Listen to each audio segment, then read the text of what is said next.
Hello guys, welcome back to my YouTube channel. दोस्तों, आज मैं आपके लिए लेकर आई हूँ एक चाइनीज ड्रामा जिसका नाम है ऑपरेशन स्पेशल वारफेयर। तो बिना किसी देरी के कहानी की शुरुआत करते हैं। कहानी की शुरुआत में कुछ टेररिस्ट एक हॉस्पिटल में अटैक कर देते, जहाँ पर हमारी फीमेल लीड निंगमेंग होती है। वो अपने इंट्रोडक्शन देते हुए कहती है कि वो एक सोल्जर है। वो वहाँ पर अपनी माँ की चेकअप के लिए आई होती है। जब वो वहाँ पर अटैक होते देखती है तो अपनी माँ को वहीं बैठाकर सभी लोगों को बचाने भागती है। तभी वहीं से हमारे मेल लीड कैप्टन किन और सेकंड मेल लीड सेनाओ जा रहे होते। जब वो लोग हॉस्पिटल पर अटैक हुए देखते हैं तो सभी लोगों को बचाने भागते। सेनाओ अपने साथियों को सिग्नल दे देता है। तभी वहीं पर कैप्टन किन और निमेंग एक दूसरे को देखते हैं। निमेंग को एक लड़के चाकू मारने वाला होता है, तभी उससे कैप्टन किन बचा लेते। उन दोनों का कुछ देर आई कांटेक्ट होता है। सेनाओ एक टेररिस्ट लड़की को पीछा करने लगते। निमेंग एक लड़की को नीचे गिरा देती है, तभी कैप्टन उसे होस्टेज समझकर बचाने लगते। तभी वो लड़की एक प्रेग्नेंट वुमेन को होस्टेज बनाकर बाहर ले आती है और वो उसके ऊपर फिनेल गिराकर धमकी देती है कि वो अगर आगे आया तो वो उस लेडी को जला देगी। ये सुनकर कैप्टन पीछे होते और वो लोग इस बारे में बात करने लगते। कमांडर जी उस प्रेग्नेंट वुमेन की रेस्क्यू का जिम्मा कैप्टन किन को देते। कैप्टन किन अपने साथियों के साथ होस्टेज को छुड़ाने के प्लान बनाते। प्लान के अकॉर्डिंग कैप्टन किन उस टेररिस्ट लड़की को अपनी बातों पर लेने की कोशिश करते और उनके दूसरे साथी छत पर से उस टेररिस्ट लड़की को एरो मार देते। कैप्टन जल्दी से जाकर लाइटर को पकड़ लेते और उस प्रेग्नेंट वुमेन की जान भी बचाती है। उस टेररिस्ट लड़की भी पकड़ी जाती है। सेनाओ ने पीछा किया लड़की को एक कार आकर उठा लेता है। वहाँ पर हमारे कहानी के विलेन वूजी को दिखाया जाता है। वो एस नाम को टेररिस्ट ग्रुप का एक मेंबर होता है। वो लड़की उसे पूछती है कि वो कौन है। वो कहता है इससे कोई फर्क नहीं पड़ता कि मैं कौन हूँ, केवल मैं ही तुम्हारा मदद कर सकता हूँ। उसके बाद हमें निमांग बताती है उस टेररिस्ट अटैक के बाद गवर्नमेंट ने ब्लू लाइटिंग ऑपरेशन शुरू करने का आदेश दे दिया है। कमिश्नर उन लोगों को बताते ये हमला 3 महीने बाद के सम्मेलन के लिए था और कमांडर जी कैप्टन किन को इस ऑपरेशन को स्टार्ट करने को कहते।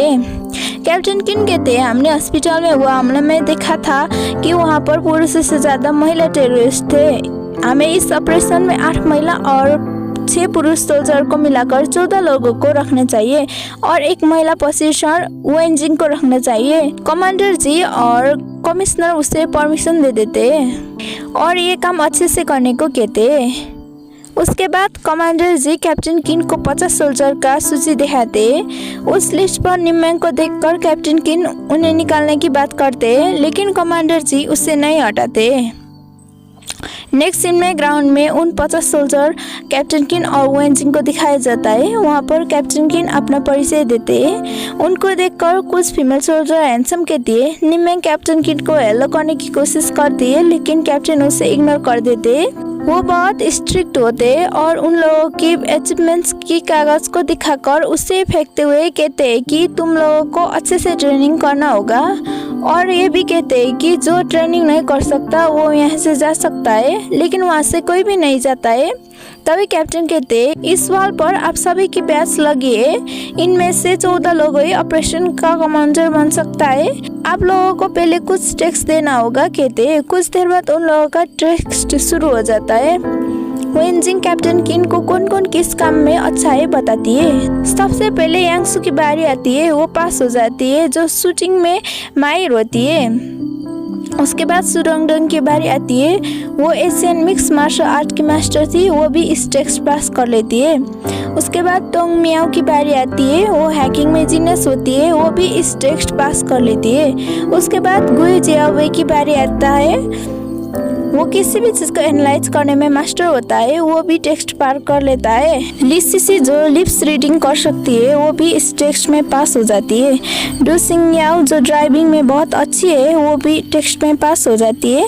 उसके बाद हमें सभी को ग्राउंड में दिखाया जाता है। निमेंग हमें बताती है कि अगली बारी मेरी है और कैप्टन किन फीमेल सोल्जर को चुनने में बहुत सतर्क है। उसके बाद कैप्टन किन निमेंग के पास आकर उसे उस टीम से निकालते हैं, लेकिन निमेंग जाने से मना कर देती है और कहती है मैंने अभी तक टेक्स्ट नहीं दिया है। ये सुनकर कैप्टन कहते, आपकी फाइटिंग स्किल्स बहुत कमजोर है, आपके पास पर्याप्त स्कोर नहीं है। तभी निंगमेंग कहती है, मैंने हॉस्पिटल में अपने खुले हाथों से 3 टेररिस्ट को पकड़ा था और मुझे लगता है मैं यहाँ सभी से बेस्ट हूँ। सभी लोग उसकी तरफ देखने लगते हैं, लेकिन तभी वहाँ पर कमांडर जी आ जाते हैं। निंगमेंग कमांडर जी को अपने आप को साबित करने की मौका मांगती है, लेकिन कैप्टन उसे डांट कर चुप रहने को कहते हैं। लेकिन कमांडर निंगमेंग को एक मौका देते हैं। कैप्टन किन पूछते, आप कौन सी ऑनर दिखाना चाहते हैं? निंगमेंग बोलती है, क्विक आइडेंटिफिकेशन टेक्स्ट। नेक्स्ट में हमें निंगमेंग की टेक्स्ट दिखाया जाता है। उसे 10 लोगों में से टेररिस्ट को पहचानना होता है। निंगमेंग टेस्ट पास कर लेती है। ये सुनकर वो उछलने लगती है, तो कैप्टन उसे डांट कर सोल्जर जैसा बिहेवियर करने को कहते हैं, तो वह चुप हो जाती है और वहाँ से चली जाती है। कमांडर निंगमेंग की तारीफ करते हुए वहाँ से चले जाते हैं। कैप्टन किन वहाँ पर बैठकर कुछ सोचने लगते और अपनी उंगलियों को रब करने लगते हैं। दूसरी तरफ निंगमेंग को कुछ लड़कियां रोक लेती है और झगड़ने लगती है। सुरंगडोंग निंगमेंग को कहती है, तुम ब्लू लाइटिंग में नहीं आओगी। निंगमेंग वो चुपचाप सुन लेती है। नेक्स्ट सीन में कैप्टन किन उन लोगों को एक जगह पर ले जाते हैं। वहाँ पर उन लोगों को पानी के पास खड़े कर देते हैं और उस पानी को 5 मिनट में पार करने को कहते हैं। अगर उन लोगों ने ये पार नहीं किया था, वो लोग ब्लू लाइटिंग से निकाला जाता है। ये सुनकर सभी लोग दौड़ने लगते हैं, लेकिन आधे से ज्यादा लोग ही वो पार कर पाते हैं। जो नहीं पार कर पाता वो अपने बैच लेकर चले जाते हैं। अपने साथी को जाते हुए देखकर सभी लोग बहुत दुखी होते हैं। कैप्टन उन लोगों को कहते हैं, कोई फर्क नहीं पड़ता आप पहले कौन थे, यहाँ सभी समान है। आप लोग ये सोच रहे होंगे कि ये बहुत कड़ी ट्रेनिंग है, लेकिन भविष्य में आप जिन आतंकवादियों से सामना करेंगे वो इससे 100 गुना क्रूर होंगे। यदि आप यहाँ रहना चाहते हो तो बस कड़ी मेहनत करें। सभी लोग ठीक है कहते हैं और एपिसोड 1 यहीं पर ही खत्म हो जाता है। आपको पसंद आए तो लाइक, कमेंट, शेयर, सब्सक्राइब करना मत भूलिएगा। मिलते हैं नेक्स्ट पार्ट में, तब तक के लिए बाय बाय।